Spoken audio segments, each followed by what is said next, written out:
Bienvenidos, gracias por estar por acá. Los visitantes, los nuevos, los viejos, los no tan viejos.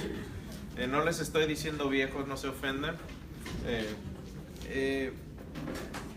Estamos a punto de hacer una inflexión en la clase de Fundamentos Firmes. Hasta ahora, si ven, hemos estado viendo Pablo, su vida, sus enseñanzas. Hemos recorrido el libro de Hechos, pero las próximas 5 o 6 clases vamos a hacer un paréntesis a esta clase. La vamos a continuar, pero vamos a hacer unas 6 semanas más o menos de un estudio especial que toda la iglesia va a estar llevando, que va a estar ligado con el tema desde el púlpito del domingo. Y ya les estaremos hablando de eso, pero se basa en el libro de Colosenses. Entonces vamos a adelantarnos un poco a lo que estamos viendo, pero es un estudio acerca de cómo multiplicar la iglesia, cómo multiplicar nuestros dones, cómo reproducir los dones que tenemos como iglesia, y se va a llamar multiplicación. Pero hoy tenemos otra cita con el Señor y estamos viendo, vimos la clase pasada primera de Tesalonicenses. ¿Se acuerdan de dónde se estudió, de dónde escribió Pablo la carta a los tesalonicenses? En Corinto, de Corinto. De hecho, ahí es donde paramos el viaje. Cronológicamente estamos en el segundo viaje misionero de Pablo. Entonces, para él en Corinto. Y en Corinto pasa más o menos ¿cuánto tiempo? A ver, los nerds de historia de la iglesia que están acá, más o menos, ¿cuánto tiempo pasa? Gustavo, como año y medio. Otra pregunta de trivia, vamos a ver después. En el tercer viaje misionero, Pablo pasa mucho tiempo en un lugar, pasa de hecho posiblemente poco más de 3 años. ¿Alguien me puede decir qué lugar es? Era Éfeso. Éfeso. Buena. Hermano, eso merece premio. Éfeso, lo vamos a ver después. Pero mientras aquí está Pablo, y decíamos que Pablo escribe primera y segunda de Tesalonicenses. Les dejé una tarea la vez pasada, ¿se acuerdan? ¿Qué carta se escribió primero? ¿Segunda de Tesalonicenses o primera de Tesalonicenses? Dijeron la segunda, pero yo no sabía. Algunos estudiosos, miren, la verdad es que no sabemos. Yo creo que está bastante dividido el campo si uno cuenta cabezas de eruditos y les pregunta cuál se escribió primero. Yo creo que se escribieron casi simultáneamente. Por eso hay tanto debate en cuanto a esto. Pero hay buenos argumentos para decir que es posible que segunda de Tesalonicenses se haya escrito antes. La verdad que no les quite el sueño esto. Sin embargo, cabe mencionar que el mismo contexto histórico que tenemos en primera de Tesalonicenses lo tenemos también para segunda. Y es decir, ¿qué sucede? ¿Se acuerdan que Pablo tiene que salir abruptamente de Tesalónica? Empieza a haber sufrimiento en la iglesia de Tesalónica y Pablo no puede ir a visitarlos, entonces manda a un mensajero. ¿A quién manda Pablo? ¿Se acuerdan? ¿A quién manda? A Timoteo. Y Timoteo regresa con buenas noticias, y de hecho eso es lo que menciona Pablo en primera de Tesalonicenses. Pero estamos aquí en segunda de Tesalonicenses. Ese es el entorno histórico similar. Si no vieron la clase anterior, les recomiendo que la vean, así van a entender un poco más lo que está pasando acá. Pero la carta de segunda de Tesalonicenses es similar en cuanto a que Pablo sigue preocupado por la iglesia y les escribe una segunda carta para decirles, ¿saben qué? Esto es lo que está pasando, de esto se trata el cristianismo, y cuando sufrimos, esta es la explicación de por qué ustedes están sufriendo, y esto es lo que viene. Por eso habla tanto de la segunda venida de Cristo.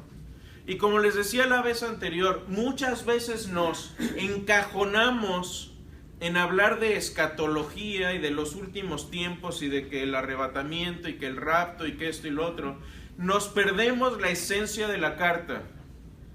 Yo más que la segunda venida de Cristo, se enfocan estas dos cartas en el sufrimiento, es decir, cómo responder cuando sufrimos y cómo encaja la segunda venida de Cristo en esto. Pablo empieza esta carta también identificándose, y ahorita voy a hablar de esta fotografía. Pero ahí está, se dice, aquí estoy, Pablo, apóstol de Jesucristo. Y esta es una foto de este fin de semana.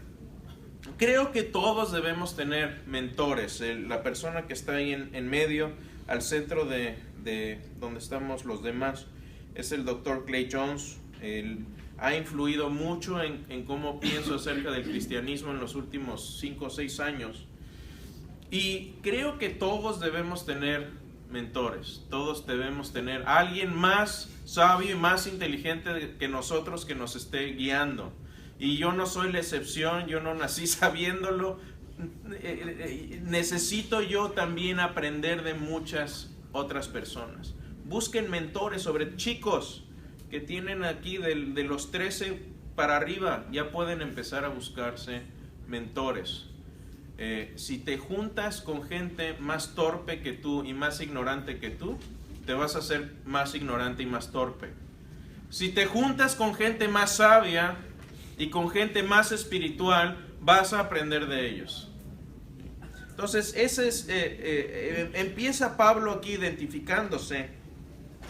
Y puse la comparación entre primera y segunda de Tesalonicenses de lo que Pablo dice, cómo empieza la carta. Y si ven ustedes las dos, las ponen uno a uno. Si quieren pueden hacer el ejercicio de, a ver, los que estamos casados podemos pedir, a ver, esposa primera y yo segunda. O si tienen un amigo, un hijo, o su vecino, conozca el de al lado si no lo conoce. Primera y segunda de Tesalonicenses 1.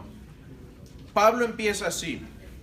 Pablo, Silvano y Timoteo, es decir, es una carta coescrita entre 3 autores, donde el principal autor es Pablo, a la iglesia de los tesalonicenses en Dios Padre y en el Señor Jesucristo. Así empieza la primera. En la segunda hay un pequeño cambio casi imperceptible. En segunda de Tesalonicenses dice Pablo, Silvano y Timoteo a la iglesia de los tesalonicenses en Dios nuestro Padre y en el Señor Jesucristo. Es una sola palabra que hace un mundo de diferencia. Porque ahí Pablo ya se está identificando con ellos como hijos del mismo Padre. Por eso nos llamamos hermanos. No es que nos caigamos muy bien, aunque sí es el caso muchas veces. Pero aunque no te caiga bien, es tu hermano, porque tenemos el mismo Padre. Y más vale que nos empecemos a llevar bien, porque vamos a estar mucho tiempo juntos después. Y es como estos, han visto estas fotografías, sobre todo los niños se las ponen, donde tienes 2 imágenes que son casi iguales, y solo hay unas cositas diferentes y te ponen a buscar las diferencias entre las dos. ¿Pueden encontrar la diferencia? ¿Alguien me dice? A ver, los buenos observadores. ¿Eh? Ajá, el reloj, ahí está. Una pequeña diferencia ahí, casi imperceptible. Pero Pablo está empatizando con ellos y diciéndoles, somos hijos del mismo Padre, es nuestro Padre, no es un Dios distante, estamos correlacionados unos con otros como hermanos. En primera de Tesalonicenses, la oración de Pablo era que el amor y fe crezca cada vez más entre ustedes, les dice a los tesalonicenses. Pero en segunda de Tesalonicenses ya no habla de eso, sino que contesta él su misma petición con una oración contestada. Él dice, doy gracias porque su amor está creciendo firme y su fe está creciendo también. Es una oración contestada. Yo no sé quiénes lo hagan, pero yo no lo he estado haciendo hasta recientemente, pero hay gente muy diligente que toma un bloc de notas o una nota en su computadora y empiezan a escribir oraciones y después las marcan cuando las oraciones ya son contestadas. Y eso es excelente porque uno se puede ir dando cuenta de cómo cómo Dios va respondiendo nuestras oraciones. Hagámoslo, es excelente idea, porque nos damos cuenta cómo Dios va actuando en nuestras vidas. Y Pablo aquí reconoce eso, dice, esto es una oración contestada, gracias porque han crecido en amor y en fe. ¿Por qué era esto importante?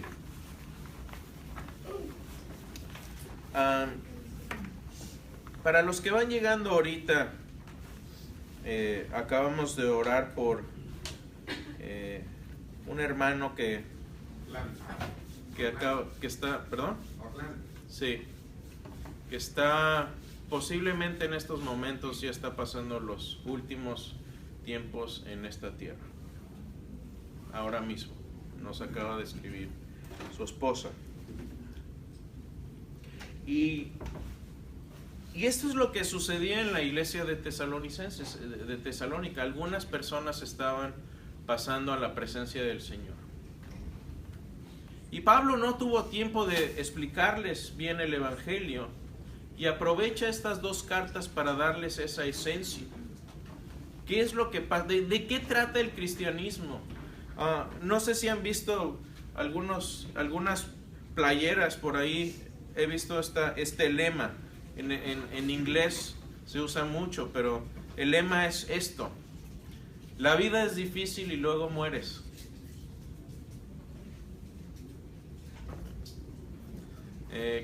Cuando estaba este fin de semana, cuando estaba con estos compañeros y con mi mentor, hablábamos de algo que se llama Memento Mori. ¿Qué es eso? Es el momento de tu muerte. Y creo que como cristianos, nos decía él, debemos de contemplar ese momento, porque todos vamos a llegar a él. Eso es algo inevitable, y hablaba con mis hijas de esto. Muchas veces llegamos a este momento y no estamos preparados porque no hemos entendido bien el mensaje del Evangelio. Lo hemos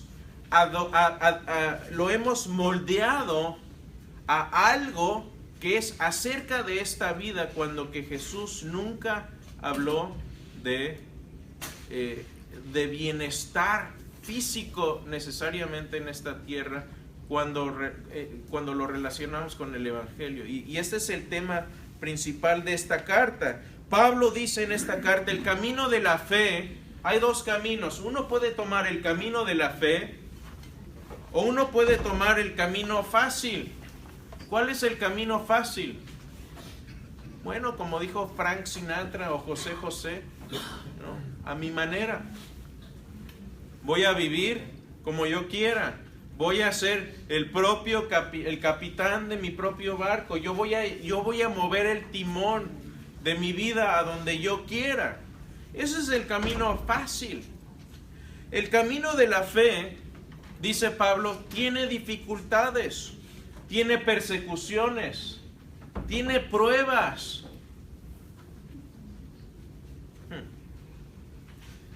El doctor Clay Jones nos decía esto, y es crudo, pero es cierto. Decía, Dios no promete que no vayas a ser desnudado, abusado y torturado hasta la muerte. Vean la Biblia, nunca dice, Dios te va a librar de esto. Dios nunca dice, vas a vivir, vas a morir. Cuando Dios habla con Adán y Eva después de que pecan, les dice esto: van a morir en su cama, rodeados de sus seres queridos a una edad avanzada. Dice, de cierto morirán.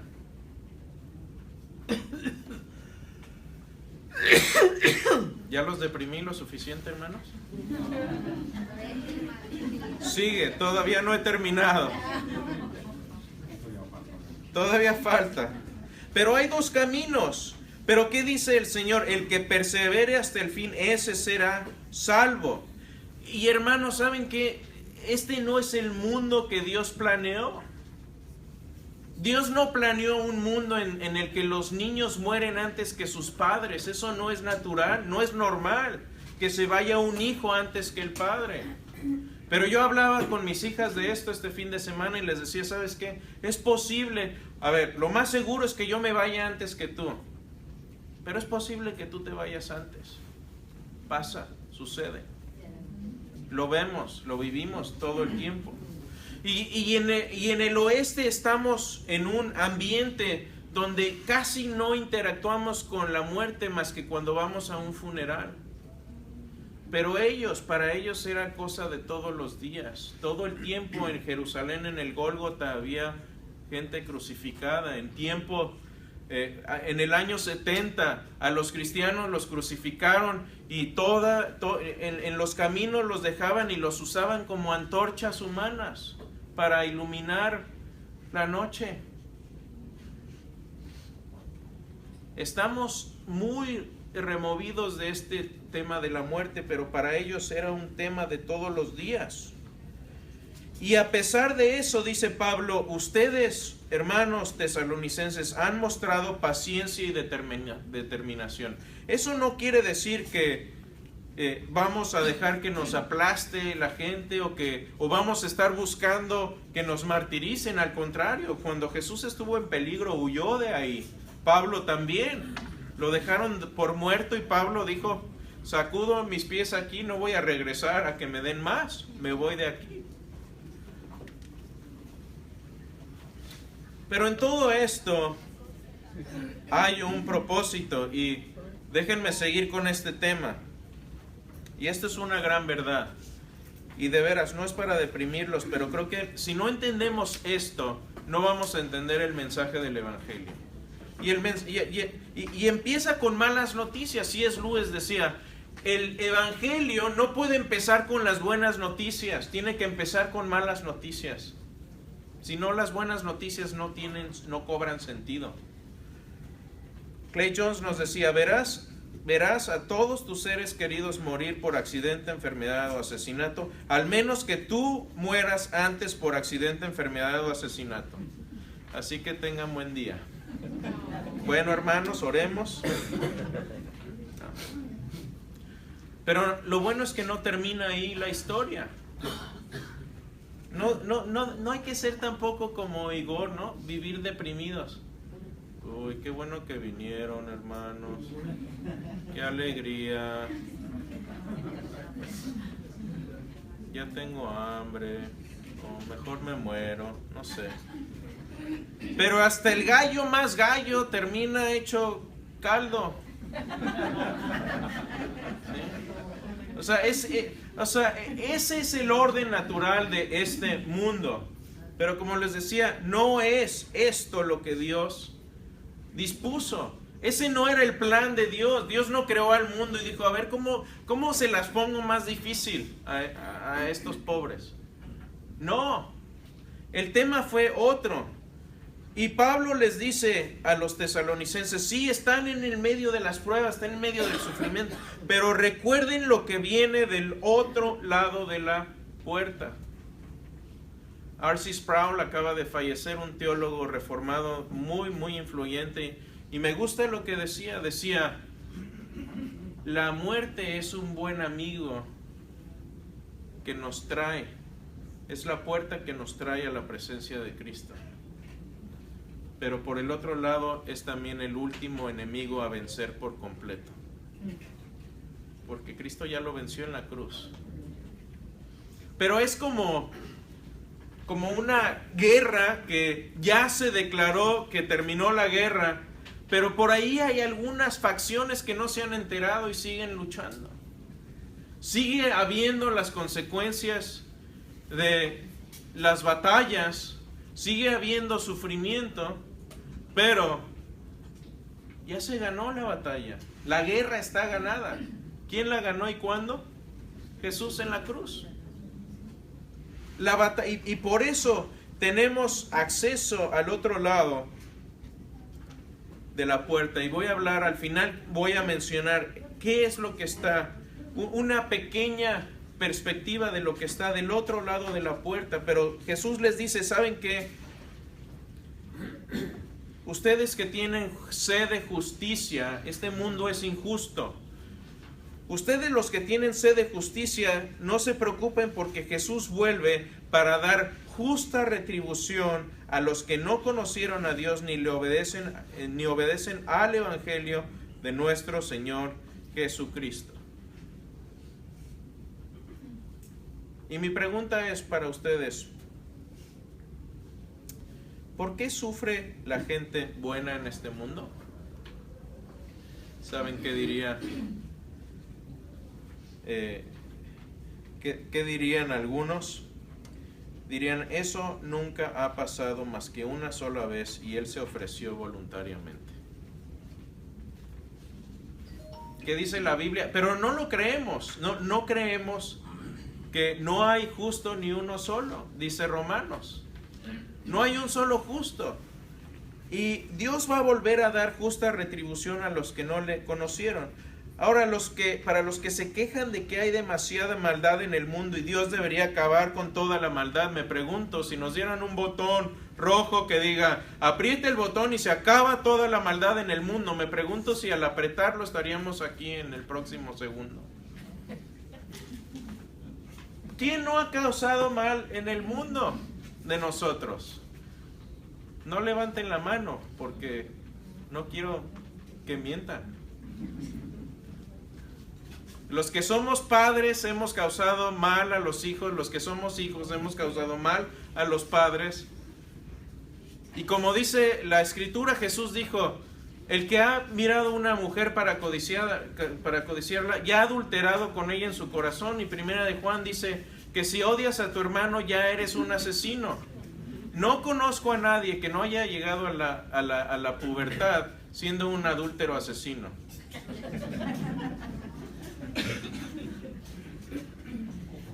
Pero no lo creo. La Biblia ya no lo dice, pero muchas veces no lo creemos. Pero aquí viene la buena noticia, porque Pablo dice, esto es el Evangelio. Y ¿qué quiere decir Pablo por Evangelio? Es el nacimiento de Jesús, su deidad, su vida sin pecado, su muerte y su resurrección. Y en 1 Corintios 15, Pablo menciona esto y empieza 1 Corintios 15 diciendo algo así, lo estoy parafraseando, dice, esto es lo más importante que tengo que decirles. Si lo creen son salvos, si no lo creen no son. Jesús nació, murió, resucitó y se apareció a 500, a los 12, a su hermano, a mí. Lo hemos visto. Ese es el mensaje más importante, ese es el Evangelio. ¿Y qué dice Tesalonicenses? Hermanos, deben obedecer este mensaje y el obedecer este mensaje significa escuchar, someterse y tener paciencia. Vamos a hacer un poco de nerdología griega aquí. Un momento. No es palabra que... me la acabo de inventar la palabra. Upomone es la palabra que utiliza Pablo para someterse. Y este sentido de esta palabra es que vamos a ponernos debajo de la cruz. Es decir, que nos vamos a someter a lo que sucedió en ese momento, en ese tiempo en la cruz. Upomone tiene la misma raíz que hipnosis, es decir, ponerte debajo o someterte a... Hay una canción que me gusta, un himno que me gusta, que dice, y creo que captura el sentido de lo que Pablo está hablando. Dice, a los pies de la cruz, donde Cristo murió para salvarme del pecado, vengo hoy a entregar con gozo y humildad mi pobre corazón. A los pies de Jesucristo, mi eterno Redentor, que me dio la salvación, vengo hoy a entregar con gozo y humildad mi vida a ti, Señor. Y luego el coro sigue y dice, era mi cruz la que en sus hombros él cargó, mi cruz en la que Cristo padeció por salvarme del pecado, y aquella cruz será por los siglos sin final su sello de amor. Hoy me rindo a Jesús, quiero darle hoy mi ser, demostrarle mi amor, y muy pronto veré la gloria de su ser por la eternidad. Creo que captura perfectamente lo que Pablo está tratando de decir a los tesalonicenses. Pónganse debajo de la cruz. Allí es donde fluye la sangre y es lo que nos salva.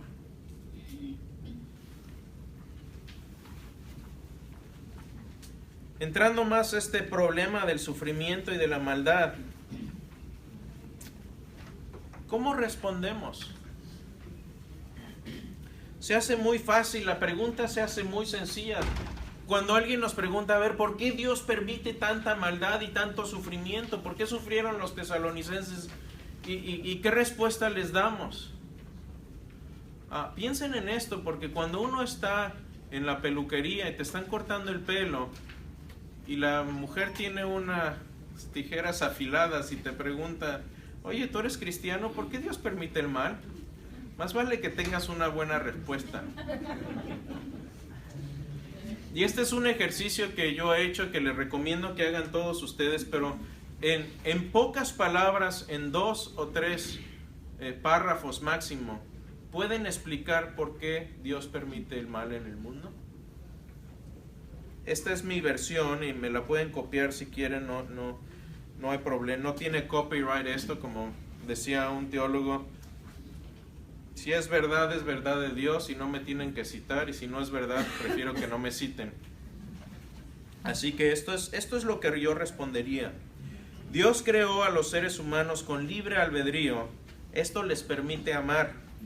¿Cuál es la gran virtud? Cuando a Jesús se le pregunta, ¿qué es lo más importante? ¿Cuál es el más importante de los mandamientos? ¿Qué dice? Amar a Dios y a tu prójimo como a ti mismo, el segundo. Esa es la virtud cristiana más grande. ¿Es posible amar a fuerza? Es una contradicción de términos. No puede uno amar sin libertad. Por eso la tenemos. Dios dijo, a ver, no es como que nos salimos del huacal, Adán y Eva se salieron en el huacal y dijo Dios, uy, ya pecaron, ¿ahora qué hago? Ya lo sabía. Pero Dios vio y dijo, tener amor es aún más importante que lo que estos van a hacer. Lo voy a permitir. Y les dio el paraíso, pero abusaron de esa libertad, desconfiaron de Dios, se rebelaron contra Él, trayendo inmenso sufrimiento a sí mismos y a otros. La respuesta sencilla de por qué sufrimos es porque desciendes de una raza caída. Y Adán y Eva no fueron cualquier pareja lejana, son en pocas palabras tus padres y los míos. Y díganme cuántos niños sufren por errores de sus padres. ¿Es eso algo normal? Sí, pasa todo el tiempo. Y se rebelaron contra él trayendo inmenso sufrimiento a sí mismos y a otros. Dado que la rebelión no puede simplemente ser excusada, Jesús murió por los seres humanos rebeldes. Ahora los seres humanos que confían en Dios aprenden el horror de la rebelión, experimentando sus resultados devastadores. Así también aprenden a vencer el mal con el bien, y este conocimiento les prepara para ser herederos dignos del reino de Dios, donde van a utilizar su libre albedrío con rectitud y reinar con Cristo por siempre y para siempre. Ese es el plan, eso es lo que está pasando. Y con nuestros hijos nunca pasa, ¿verdad? No juegues con esos cerillos, te vas a quemar. No juegues con esos cerillos, te vas a quemar. No juegues con... Ok, juega con cerillos, quémate pues. Porque muchas veces no aprendemos sino hasta que experimentamos. Dios no nos pudo haber enseñado de alguna otra manera. nos pudo haber dado a lo mejor algo para leer. Sí, nos lo dio, se llama Biblia, ¿la obedecemos? Tenemos que experimentar. Y les sugiero que eso es lo que estamos aprendiendo. Y aquí resalté unas palabras. ¿Qué palabras son? Libre albedrío, lo abusamos, por eso estamos sufriendo, pero Jesús murió, hay una solución, porque fuimos rebeldes, y ahora a través de la experiencia estamos aprendiendo a ser herederos dignos para reinar con Cristo para siempre. Esa es la síntesis. Ahí resumimos la Biblia por completo, si se dan cuenta. De Génesis a Apocalipsis. Génesis es el paraíso perdido, Apocalipsis es el paraíso recuperado.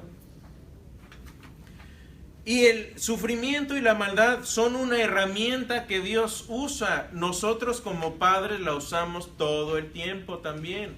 Piensen que somos un microcosmos de la familia también, de los hijos. ¿Qué dice Pablo en Romanos 5? Dice, no solo esto, sino que también nos gloriamos en las tribulaciones. ¿Cómo es que te vas a gloriar cuando estás sufriendo? ¿Cómo es posible eso? ¿No es contradictorio? No, dice Pablo, porque sabemos que la tribulación produce paciencia, la paciencia produce prueba y la prueba produce esperanza. Yo no sé ustedes, pero yo me acerco a Dios cuando sufro. Para mí eso es prueba de que el cristianismo es verdad. Porque si cuando sufro me hago más como Cristo, algo bueno está pasando ahí. Y en 2 de Corintios, Pablo escribiría un poco más tarde, dice, porque esta leve tribulación momentánea, a ver, piensen en esto, esta leve tribulación momentánea produce en nosotros cada vez más excelente y eterno peso de gloria. La gloria de Dios se acerca cada vez más cuando sufrimos, pero esto es una leve tribulación momentánea. ¿De qué estaba hablando Pablo? En la misma carta, si van unos cuantos capítulos más adelante, ahí enumera Pablo estos leves tribulaciones y momentáneos sufrimientos. ¿Quieren que se los lea? Son breves. Breves tribulaciones y sufrimientos. Dice Pablo, he sufrido azotes sin número, cárceles, peligros de muerte muchas veces. 5 veces he recibido 40 azotes menos 1. 3 veces he sido azotado con varas, 1 vez apedreado, 3 veces padecido naufragio, 1 noche y un día he estado como náufrago en alta mar, en ríos peligrosos, caminos asediados por ladrones, perseguido por judíos, por no judíos en las ciudades, peligros en el desierto, peligro en el mar, peligro por falsos maestros, en trabajos, en fatigas, en desvelos, con hambre, con sed, sin comida, en ayunos, padeciendo frío, padeciendo desnudez, preocupado por la gente aparte de las iglesias. Leves tribulaciones. Y Pablo dice, esto es algo leve. Ya me quisiera yo parecer un poco a esto. Se me infecta una uña y estoy ahí llorando. Y Pablo dice, no, esto que he sufrido es una leve y momentánea tribulación. ¿Por qué fue esto leve para Pablo? ¿Por qué toda esa lista que pone en el mismo libro Pablo dice, esto es breve y momentáneo? Porque él sabía lo que está del otro lado de la puerta. Él sabía quién le estaba esperando del otro lado de la puerta. Por eso dijo, vivir para mí es Cristo y morir es ganancia, ya me quiero ir. Y no es que haya sido Pablo un Igor, ¿eh? Oh, ya me quiero morir. No, Pablo vivió con gozo. Y es que él sabía que la eternidad con Cristo va a reducir nuestro sufrimiento a la insignificancia. Piensa en el sufrimiento más grande que has tenido en tu vida. Piensa en cuánto duró. yo me acuerdo que de niño, torpemente estábamos jugando en el campo, cosa que ya no sucede casi con los niños. No había iPhone o iTunes o computadoras. Sí, ya había, pero muy caras. Yo estaba jugando afuera, y en donde yo vivo es zona desértica, y hay muchos cactuses, magueyes, todo tipo, nopales, todo tipo de... Bueno, hay unos que parecen como de los que sacan, como agaves, de los que sacan el tequila, pero de ahí no sé qué sacaban, porque tequila no salía de ahí. Y estaba yo jugando por ahí, y que me clavo una de esas espinas en el dedo. Y de hecho, si quieren se las enseño. Yo creo que todavía tengo un cacho ahí adentro. Y esto sucedió cuando tenía yo como 16 años. Y me acuerdo que me tuvieron que agarrar con un bisturí y abrir, porque son como espinas que tienen contra escamas. Y para sacártelo es como que hay que arrancar todo ahí. Bien divertido. Pero ¿saben qué? Ya no me duele. Pasó hace mucho tiempo, me dolió un rato, pero ya no me duele. El tiempo y la eternidad van a reducir nuestro sufrimiento a la insignificancia. Nuestra vida en esta tierra, si vives 80 años y sufres 10 minutos, vas a estar sufriendo, así, 80 años son como 42 millones de minutos. Si sufres 10 minutos, lo más intenso que te puedas imaginar, eso va a ser como sufrir un .00000002 de tu vida. Casi nada. Imagínense, no 80 años, sino una eternidad. Por eso el sufrimiento que vamos a tener, por eso dice Pablo, nuestro sufrimiento aquí es leve y breve. Es breve. La vida se va rápido, si no pregúntenle a los mayores que tenemos aquí. ¿Qué tan rápido se va? Mi hija acaba de cumplir 13 años. Me acuerdo ayer, como si fuera ayer que nació. No es broma, es triste. Se va rápido. Y dice Pablo, el regreso trae también juicio contra el mal y triunfo a los santos. Va a haber dos lados aquí. Vas a estar del lado del triunfo o vas a estar del lado de los perdedores, pero no va a haber aquí en medio. No va a haber medias tintas, no va a haber camino intermedio. O estás con el grupo ganador o estás con el perdedor. Aquí no hay como nuestra sociedad posmoderna en donde todo mundo gana y aunque los del último lugar ahora hasta les dan su trofeito de participación. Perdón, pero no va a haber trofeo de participación al final. Va a haber justicia. Y esa justicia va a ser temible. Aquí viene uno de los pasajes más difíciles del Nuevo Testamento. Y dice así, porque no vendrá esto, no vendrá, ¿quién? No volverá el Señor, sino que hasta que venga la apostasía y se manifieste el hombre de pecado, el hijo de perdición, el cual se opone y se levanta contra todo lo que se llama Dios o es objeto de culto, tanto que se sienta en el templo de Dios como Dios, haciéndose pasar por Dios. Oye, hermanos, les quiero decir, de esto se ha especulado. Voy a hablar al final de la clase de esto. Pero, ¿saben qué? No se maten por esto. Yo he visto cristianos que se matan por esto. ¿Y quién es? No se maten por eso. Nos perdemos del punto. Y para esto dice Pablo, el hombre de pecado está restringido por ahora. Vamos a hablar un poco de la identidad al final de esta persona.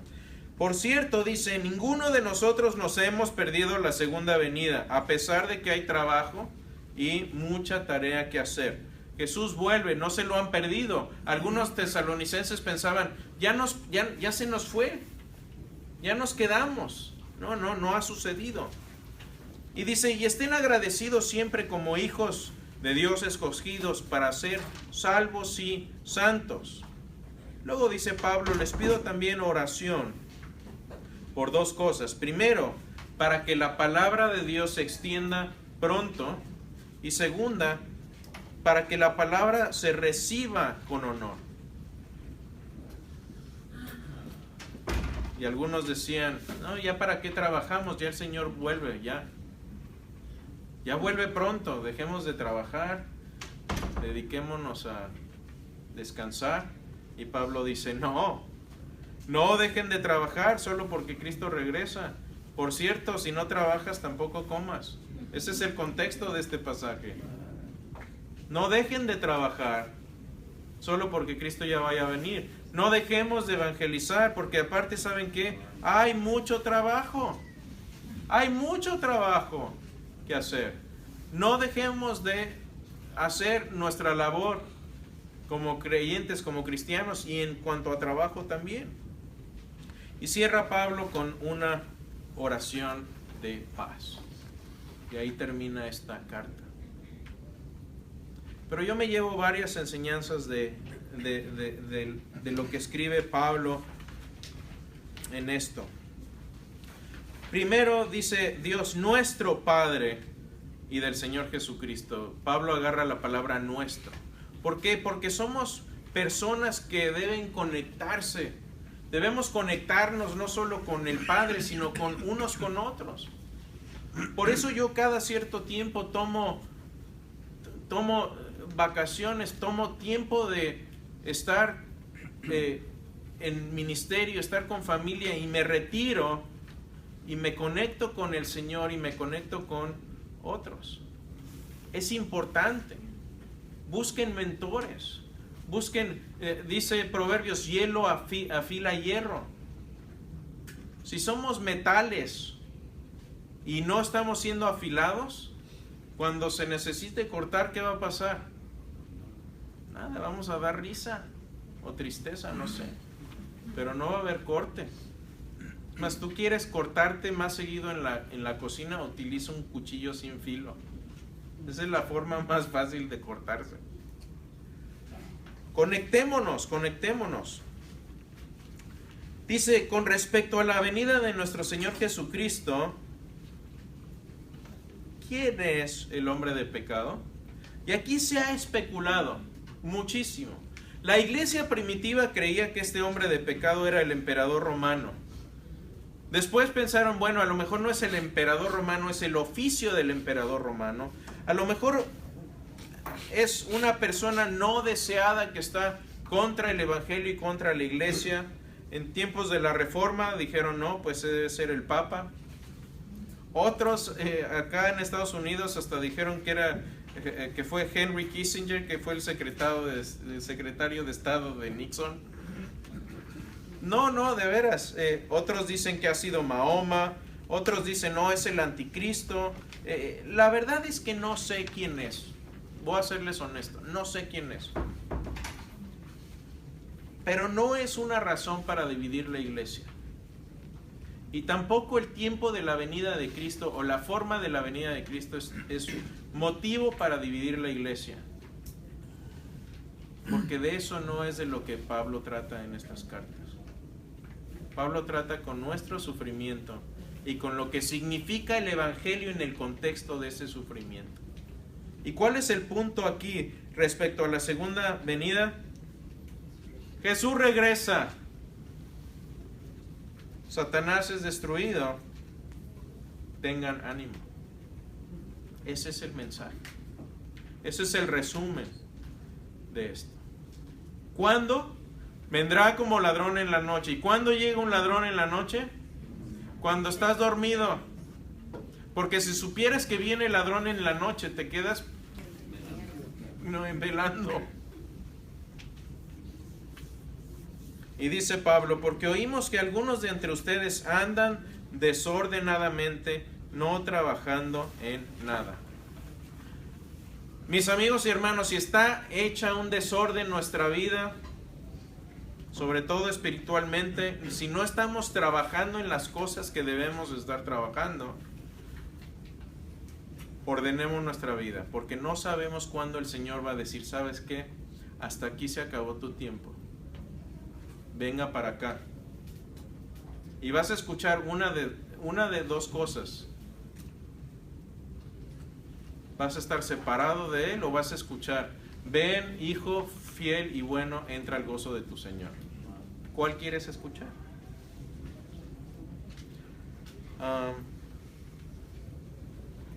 Sirve a Dios cada minuto de cada día. ¿Saben qué?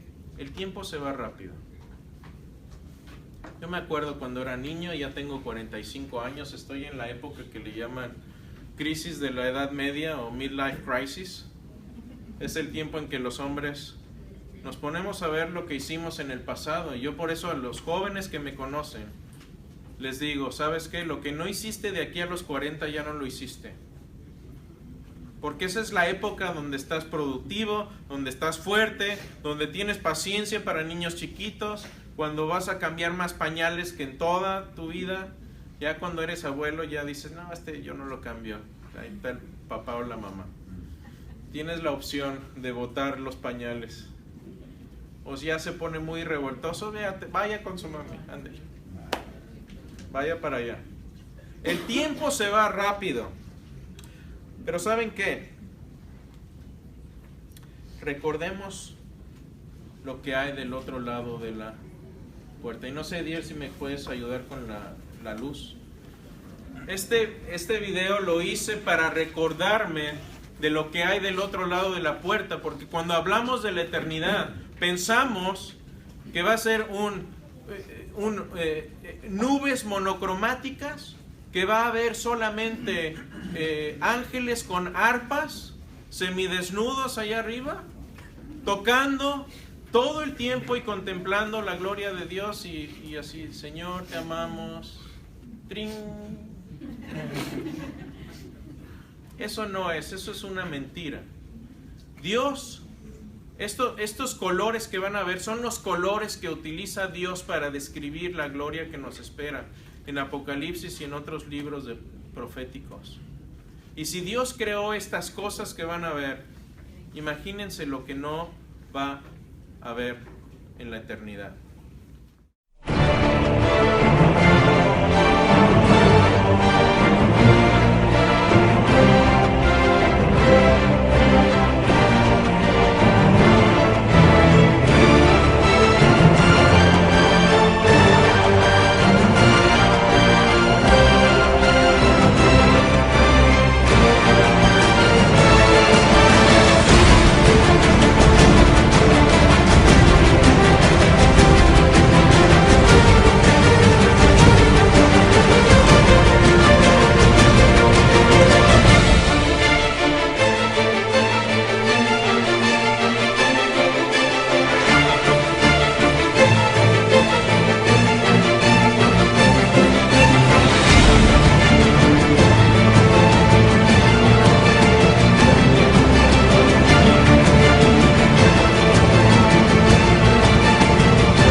Mis hermanos, la voluntad de Dios para sus vidas, para tu vida, es que reines con Él por siempre, que disfrutes de las riquezas que ha creado, que compartas banquetes con Él, con carnes engrosadas y vinos añejados. Él dice en su palabra, ha preparado eso para ti, para todos los que con amor esperamos su venida. Ese es el plan, ese ha sido el plan desde siempre. Vienen grandes cosas.